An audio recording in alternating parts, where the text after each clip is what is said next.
培养成功1名就要上百亿，比造飞船、造火箭更难的是培养航天员。培养1名航天员到底有多难，你知道吗？今年5月末6月初，我国的神舟16号载人飞船就要发射了。神舟16迎来很多重大升级，包括核心元器件全部国产化，飞船内部更加现代化等。或许很多人都在感慨这些年中国航天的突飞猛进，但事实上，培养航天员的难度丝毫不亚于造飞船、造火箭。有句话叫做1名优秀的飞行员是用足金堆砌出来的，而1名航天员则是用等量钻石堆砌出来的。事实也的确如此。有数据显示，当前1枚运载火箭加上1艘载人飞船的发射成本也不过10几20亿人民币，但成功培养1名航天员所需的费用平均却要15至20亿美元，换算成人民币就是上百亿。而截至目前，全世界进入过太空中的航天员不超过600名，说航天员是千万里挑一也一点都不为过。那么，培养1名优秀的航天员到底有多难呢？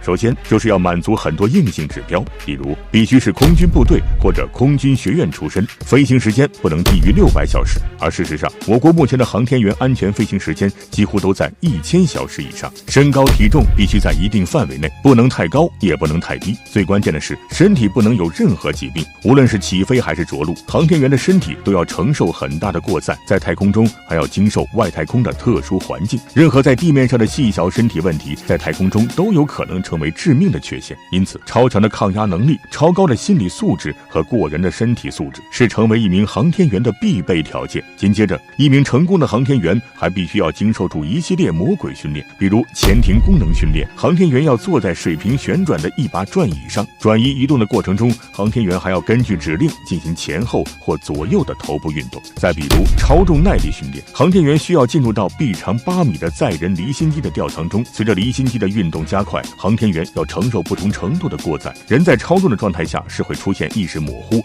眼睛黑视等情况的。但是航天员在训练过程中却必须要保持清醒状态，在他们面前的屏幕上有3个灯，每当灯亮的时候，航天员就要按一下按键，以此来证明人体处于清醒状态。再比如，航天员需要进行大量的基础性训练，如海上漂浮逃生训练、沙漠自救训练等。虽然参加训练的航天员可能只有2、3个，但是背后所需要的专业保障队伍却非常庞大。再比如，航天员在进入太空前，需要反复在一定水深中模拟的太空真空环境下进行模拟训练，这些基础训练设施以及1比1的模拟核心舱等的投入都耗资巨大。而除此之外，航天员还需要学习和掌握很多专业课程，包括空间动力、飞行动力、大气、天文、通讯、计算机等。看到这里，你认为培养1名航天员需要上百亿的说法是否有些夸张了呢？如果不夸张，你认为这样的付出是否值得呢？